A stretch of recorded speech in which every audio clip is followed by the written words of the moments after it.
Hey there, it's Ana Caban here coming to you from Los Angeles, California. I am the brand ambassador of Balanced Body, and this is our series, Navigating Our New Normal. So today I have a guest who lives in New York City, but she's coming to us from Pennsylvania, and I think she'll explain why that is. Her name is Gina Papalia, and I will toss it to her to do her own little intro. So hey, Gina. Hey, Anna, thanks for having me today. We just love you guys. So I'm Gina from Grasshopper Pilates in New York City, and I am a classical studio, and I've been having my business for 20 years now, and coming up on April is 20 years. And I was all excited to have this party, and I don't think I'm going to be having a party in April, but I will have a party. So stay tuned for that. But having a business for 20 years, I have never been interrupted like this. And this is all new to us. So as a business owner and as a person and as a mother and as a friend, as so many different things, you know, our life is getting interrupted, but we have to find the good in it. So that's what I'm doing now. I love it. I'm finding a lot of good in it, surprisingly. I know people are, nervous, scared. It's unusual, but God, I'm connecting with people that I really hadn't connected with. And there's something so beautiful and fun about that because now we can connect via video. It's not just pick up the phone, but we can see each other's faces. So I'm definitely enjoying that component of this craziness. So Gina, I'd like you to tell me what you're doing to manage this. I think you escaped the city. Why don't you tell us about that? Yes. So we luckily have a house in Pennsylvania. And you can see me looking to the floor because I just spilled my puppy's dog treats when I'm all over the floor. So he's eating frantically as I talk to you. Maybe I should pick him up so he doesn't eat them all. He was also trying to eat my football, so I didn't want him to eat that either. So this is what we're dealing with right now, puppy 911. And So what was my question? What am I doing here? I'm in Pennsylvania in my guest house. I mean, in my my country house, and I'm lucky to have it. And we left Manhattan because Manhattan was getting a little crazy, and we actually left about a week and a half ago because the kids were in school and they're in public school, and we had no sight in taking our spring break because our spring break is scheduled for April.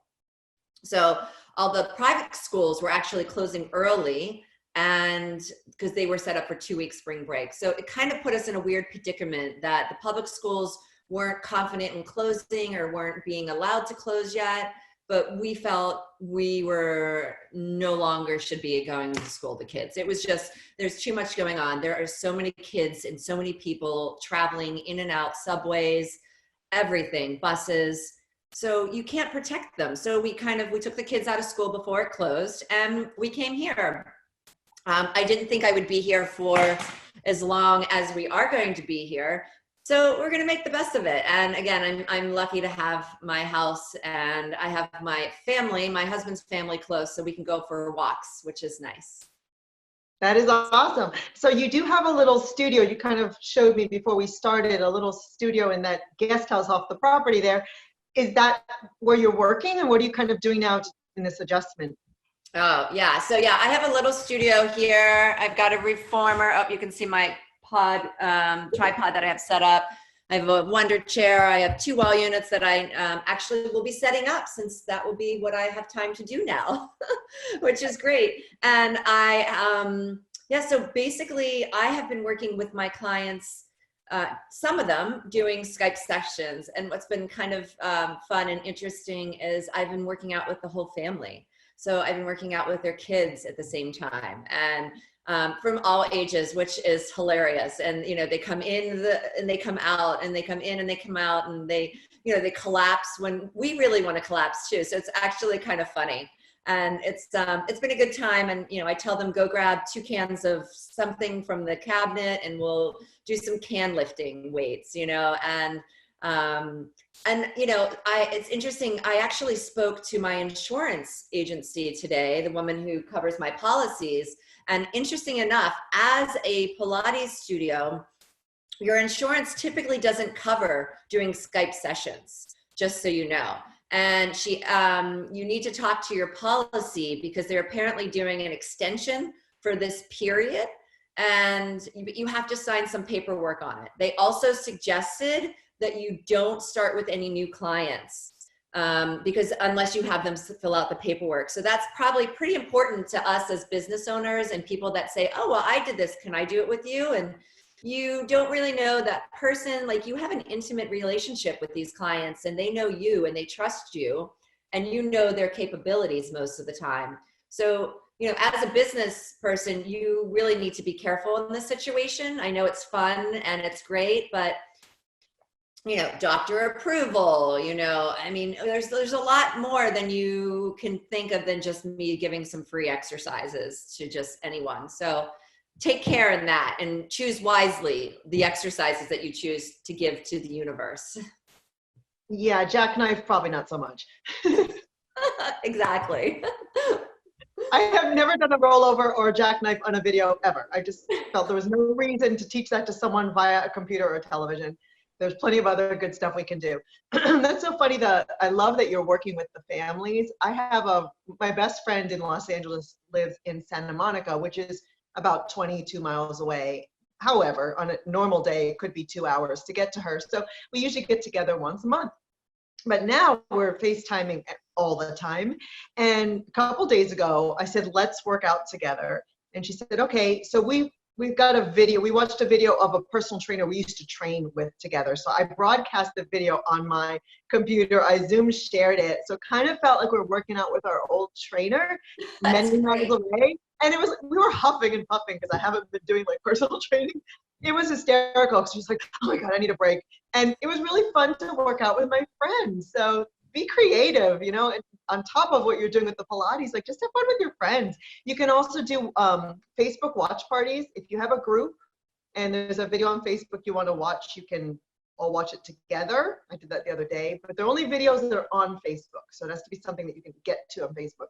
But if you use Zoom, you could watch a movie with a friend, right? One of you puts the movie on your computer and shares the screen. And then you can be like eating popcorn and gabbing and watching, you know, When Harry Met Sally. So just giving you some ideas there, how to stay sane and not feel disconnected from your friends. Yeah. So you gave us a tip that was a great insurance tip. I had not thought about that. So thank you for sharing that. I want to switch gears to super fun and like just on a lighter note, because part of the inspiration of this whole series is to just spread some joy and fun. So what can Gina share with me that we may not know about you or would never guess? What don't you know about me? Oh, that's a tricky one. Open book? She's an open book, that's why. I know, I am an open book. I mean, I love bats. I mean, I don't really know what else to say. Isn't a bat to blame for the COVID-19? Wait a second there. You love bats? No, not bats. I like to take baths. Oh, bats. I thought you said bats. I'm like, really? That's a very interesting thing to love. No. Gina is not a vampire, to be clear. No, I don't. It's not my fault. It's not my fault. I promise you. I think, let's see, what don't you know about me? Oh, I love creating things. And my newest thing that I said to my friend today was this morning on the phone, because I know she does it. It's called wood turning, where you make wooden bowls. So I called her up and I said, okay, I want to buy a lathe and I want to start wood turning. And she's like, Gina, you can't just start wood turning. And I'm like, why not? And she's like, well, you have to buy this and this and this, and you need a helmet. And I'm thinking, I could put my bicycle helmet on, my kid's bicycle helmet on, right? And she's going on and on and on. And I said, fine, I won't buy it today, but Thursday we're going to Skype so I can see what I need to do. And then she's like, and you also don't want to hurt yourself. It's a little dangerous. And I'm thinking, okay, but I still want to do it. So stay tuned. I'll show you my first wood turning bowl if I actually do it or not. I can't wait to see. Is a bowl kind of ambitious? I mean, that seems a little bit tricky. Is there something simple that you're supposed to start with? Like when you play the piano, you know, you learn to play a scale first before you play a whole song. So do you think a bowl's really realistic? Well, Probably not. But when I started pottery back in when 9/11 happened, and I had my studio running in New York City, and I fell from, you know, a full week of business to nothing, and my business was below Canal Street. I had to find something else to do. So I started doing pottery, and I walked into this, and I randomly walked by it. I was like walking to the Joyce and just like walking in a random neighborhood, and I saw a pottery studio. So I walk into it, and I'm like, hi, I'd like to start doing pottery. And they're like, okay, have you done it before? I was like, no. And they're like, okay. So I had my first class, and I sit down, and the teacher says, so what do you want to make? And I said, teapots. And she goes, teapots? And I said, yeah, teapots, you know, teapots that you have to pour. And she's like, well, let's start with a vessel.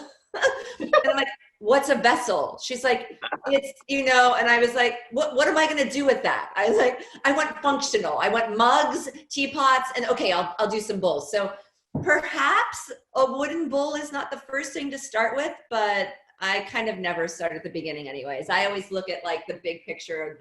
I get excited and I want to do something new. So yeah, I think you're going to make a stump. The first thing is like a little stump, and then we go from there. But you have to, I think you should do a blog series on that, because I'm dying to see what this looks like. Exactly. We'll see. All right, so what about, I mean, this is super, yeah, we'll see. All kinds of people are doing all kinds of shows now because they have the time. So anything interesting and fun that's happening out there in the country for you right now? Oh my God, yes. So hang on, Oliver, come here. Okay, so we've been in the city a lot, and this is my new puppy, who I must say is definitely a lifesaver in this situation, because he cuts the stress on everybody. And he's fuzzy, and he's cute, and yes, he does bark, but he's getting very naughty. And he's becoming a naughty country dog. So he runs away from me. He doesn't stay close by anymore. He follows birds into the trees and into the woods and the bushes, and it's torture for me. So he's following this bird, and I get annoyed because he's not coming back. So I'm like, fine, okay, fine. I'm just gonna play the I'm gonna walk away from you trick, and he doesn't follow me. And I'm like, oh, this is so frustrating. So then I go into the house to get a treat, and I come back, and he's sitting in the front yard. And I'm like, oh, exciting, great, he came back, how excellent. So I turn and I look at him, and he's sitting there, and he's got something in his mouth. And I'm like, what is he holding? And I get closer, and he's got like this big black thing sticking out of the side of his mouth. And I'm like, oh my God, it's an animal. And I'm like, I'm totally freaked out. And I get closer and closer, and he's holding on to it. And he's like, I got something for you. And I get closer, and it's a big black turd. Yes, it's like a big piece of black deer turd or something. And I was mortified, and I'm like, get it out. And I don't want to touch his mouth because I don't want to touch it. And it's like a big cigar sticking out of his mouth, and he's so proud, and he's so happy, and it is in his mouth and hanging. And I was so grossed out. So I think I got a stick and like poked at him and tried to get him to drop it. And then I picked him up and dragged him into the house, and he was so proud. But I mean, naughty country dog. For needless to say, there were no more doggy kisses for at least 24 hours. We brushed his teeth with some chicken toothpaste, and I definitely washed him and bathed him. But it's kind of hard to resist this little guy as he keeps giving you kisses all the time. He's very cute. That is so hysterical. Thanks for sharing that story. I'm just glad to have a little chuckle today. Great way to start my morning. So that was Gina Papalia from Grasshopper Pilates in New York City. Thank you so much for joining me on this interesting little series we're doing here. I hope you have a great and safe day with your family. And thank you all for watching. We'll see you all very soon. Ciao. Great. Thanks so much, Anna. Bye.